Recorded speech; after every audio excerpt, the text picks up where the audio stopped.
You know, there once was a time where people would hiss at you for driving a vehicle of this magnitude with a Range Rover badge because it was pumping huge emissions everywhere it went. But not anymore. This is the plug-in hybrid version of the Range Rover, and we filmed this as an electric one isn't actually that far away. So this one will do 100 kilometers of pure electric range from a 13.1 kilowatt hour battery, which is quite small, but actually considering the minimum curb weight of this is 2.5 ton, then that's actually not too bad. And people often say, hey Nobby, how much does it cost to charge a battery or a car? Well, if you're going off maybe 35 cents per kilowatt hour, you multiply that by 13.1 and you get about €4.50 to charge this bad boy. But the green credentials of the Range Rover don't skimp on performance. It'll still get to 60 in just over 6 seconds. It's got 404 brake horsepower if you've got everything charged and everything working combined with the petrol engine. It's got almost 700 pounds per foot of torque. It can tow 2.5 ton braked, and here's the best thing. If you don't even charge it, which you should, it will still do around 10 litres per 100 kilometers. Make sure it's charged, you'll actually drive on zero, and using a combination in hybrid mode, you'll achieve about 4 litres per 100 kilometers, which in a Range Rover is not too shabby at all. That all probably sounds pretty good until I tell you the price. So this vehicle today is standing at €161,000. And you remember earlier on in the year I reviewed the Range Rover Sport, which is significantly less. In fact, if you get into diesel territory in one of these things, you can spec them to the price of an actual semi-detached house in Dublin. And if you're watching this in Ireland, you know that's not a cheap thing. 22-inch alloys it's sitting on. You have your side skirts here just to help you step into the vehicle. There's blind spot in these mirrors, keyless entry, so these pop out and in depending on what way you need to use them.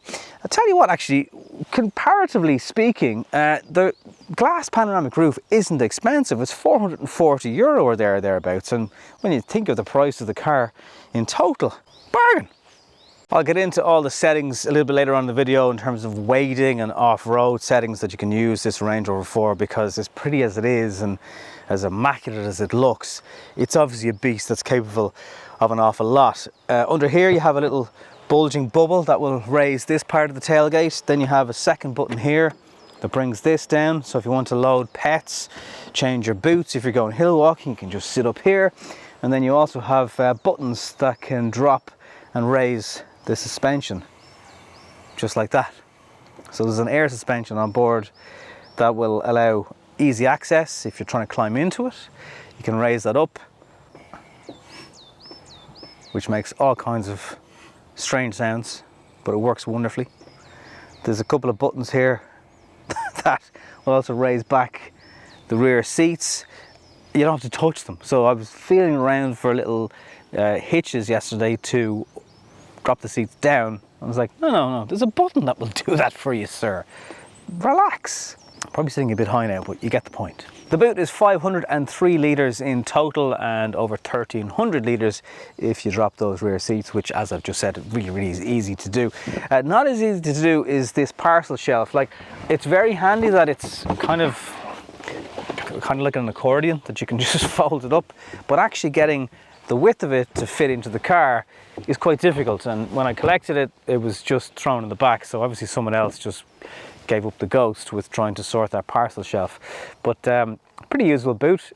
Might expect it to be a little bit bigger, like something like a much cheaper Skoda Octavia has a far more significant boot, but I think considering that you've got batteries and everything going on throughout the vehicle, the compromise isn't too bad at all. And the electric stuff with the boot really does make life an awful lot easier. You want to close it up and get on your way, not in the way. You might be able to just see the tips of two kind of shark fin aerials. One of them has a high definition camera on it, which is brilliant for reversing, but there's also an additional use for that camera in the Range Rover, which I'll show you when we're having a look up front. The beauty of this little baby is the fact that you can charge it with some pure electric range. So it'll do 50 kilowatt DC charging. Well, that's the claim. Now, I saw it at about 38 to 40 kilowatt, but actually in 20 minutes having a coffee, you'll put maybe 30, 40 kilometers into it. It'll do 7 kilowatt charging on a wall box. So a lot of plug-in hybrids, again, don't do that. So that means you can actually use a CCS charger and plug this in and just watch other electric car owners look angry because they think you're blocking the charger with a straightforward AC connection. And then the CCS is being used. It's fun, if nothing else. Good for 100-ish kilometers. As you would expect, climbing up into the Range Rover means you get lots of space here in the back for knees and feet. Glass roof comes down over your head and doesn't impede the height.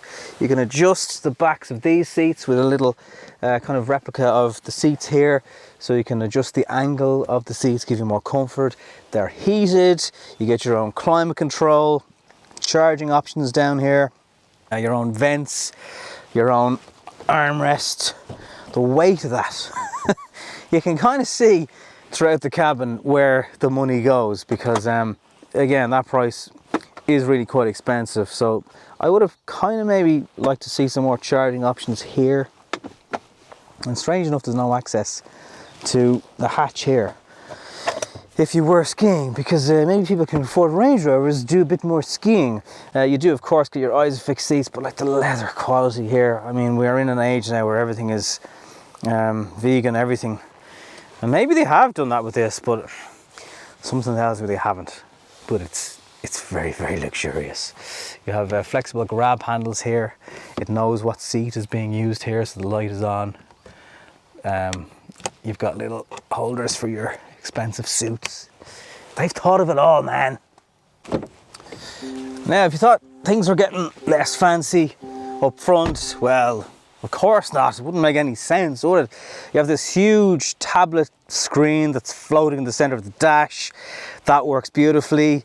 I haven't seen any lag with it. I haven't seen any delays with it. You click into your nav and you're swerving through areas, no problem.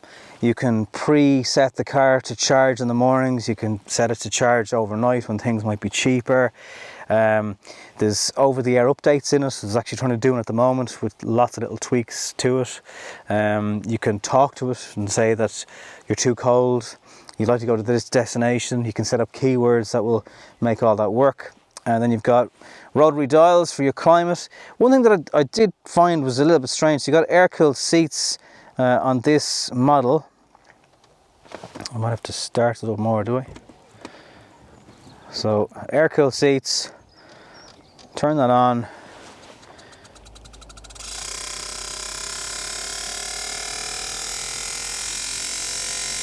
That's not meant to sound like that. There's loads of lovely damped drawers, sliding areas for phones, wireless charging down here, more USB-C. Then you've got a huge big armrest under here. The seats are just so comfortable. The Range Rover steering wheel versus the Sport is a little bit different. You've got this kind of bar across here, still very similar colored graphics on the front. Then you go into your functions in the car. You want to set up traction control or go into 4x4 mode. You can set up the weight sensing for it, TR info for it.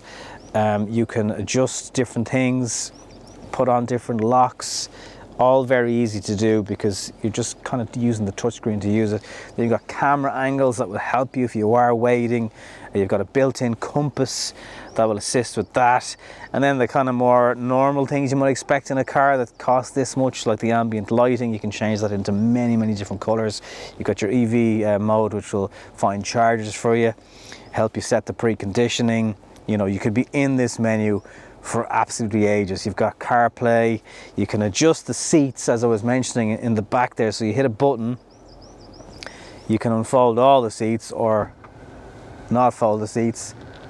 They just do their own thing, and then you can cancel it. You can control the seat heat from here. You just keep going on and on and on.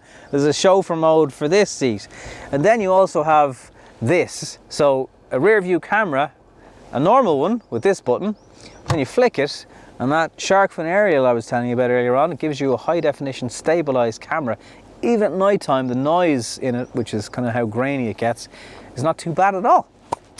So it is a very comfortable place to be. You can mess around with paddles if you want. I didn't touch them once. You've got radar, cruise control. That works pretty well actually. You know, there's no lag when you change lane, things like that. It just kind of gets on with it. And you're just kind of king of the road, or queen of the road up here. Your glove box, of course it is, it's operated by buttons, but you do have to manually close it afterwards. But the fit and finish is unbelievable. This dark wood trim is gorgeous. And yeah, if you had to even work here all day as well as drive it, I think most people would be happy enough. It is kind of mad when you just look at the size of this car and you can drive it in absolute silence. It kind of just defies logic. It just doesn't make sense in your head. Like, we're freewheeling here, the motor's still running, but we're in zero emissions, which is kind of cool.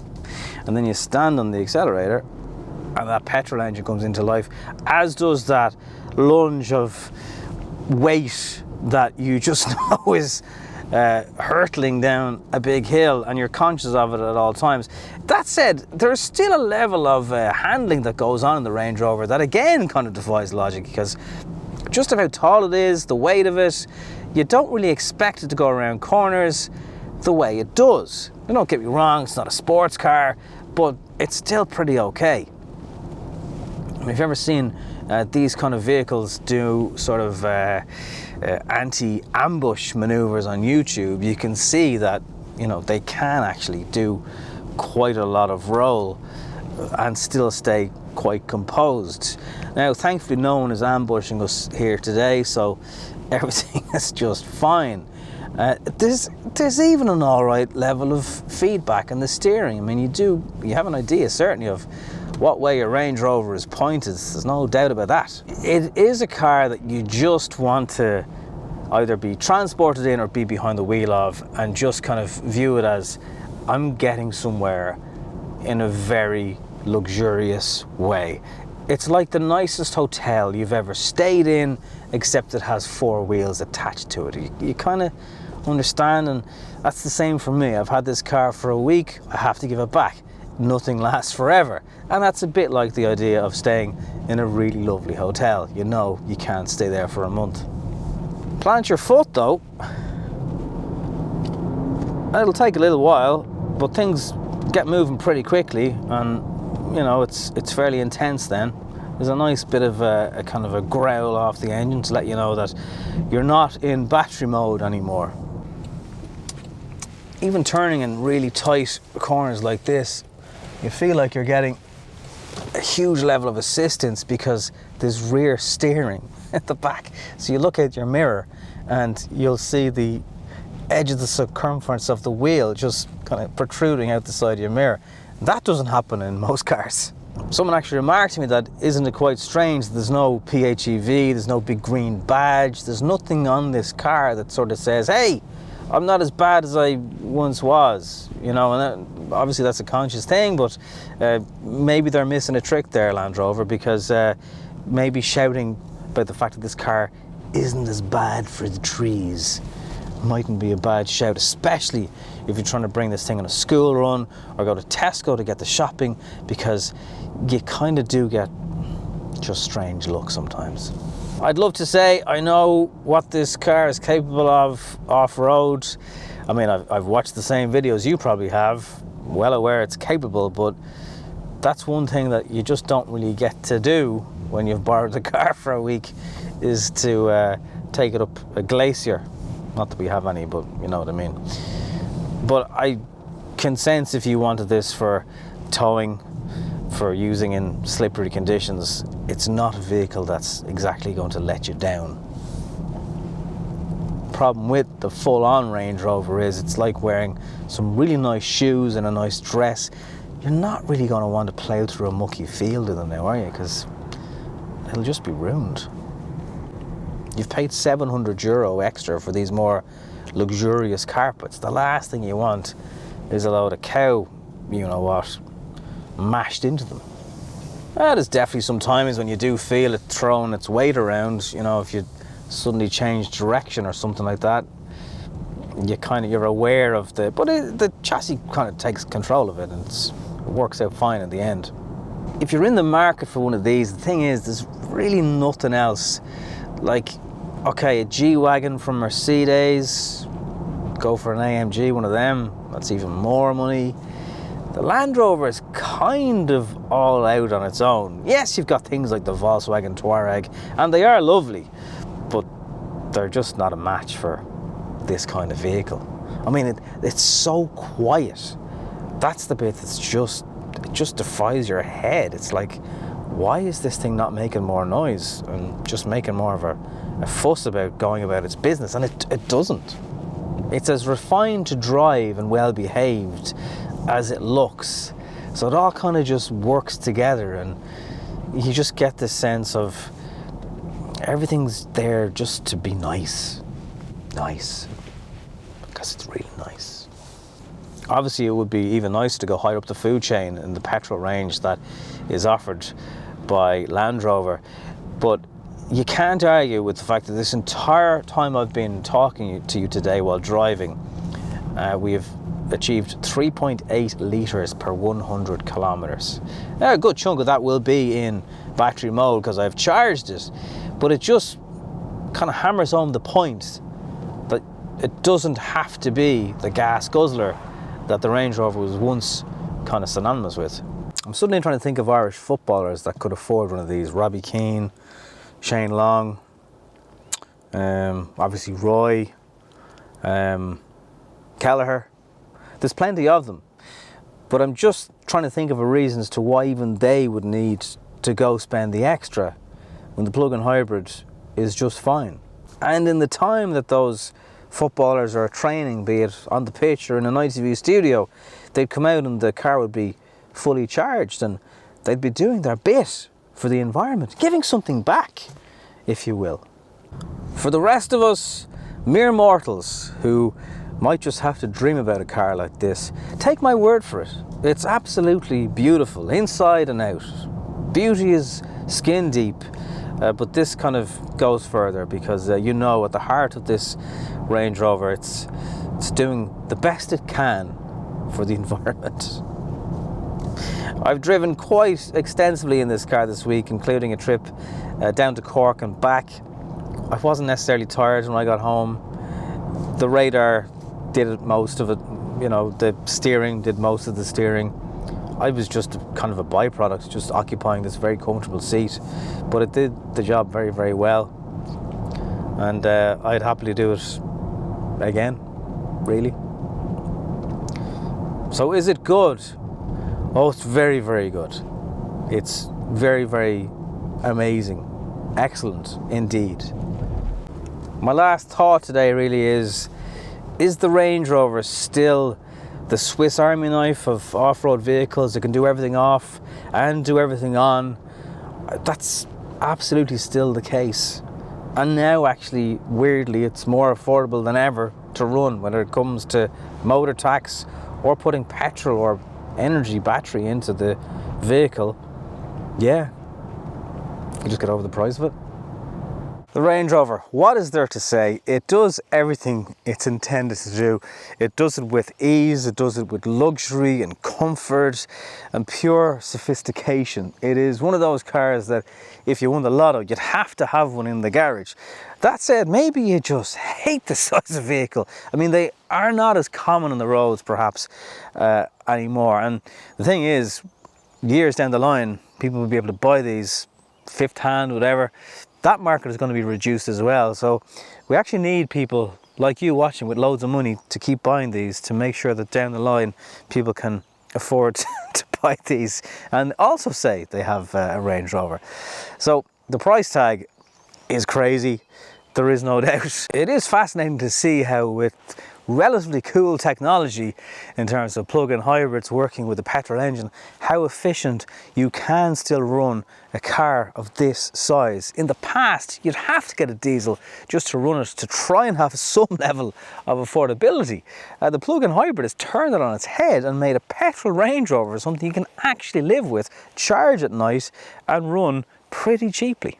And while we mightn't see as many of these on the road purely because of the cost factor, it's still as good as ever. It's still the icon it is. I'm very interested to see how the electric version of the Range Rover gets on, how heavy it will be. I mean, yes, that huge plant will be gone, but it's still not going to be light by any stretch of the imagination. But if you ever do manage to turn yourself into a king or queen, make sure one of these is on your rider list. Thank you very much for watching.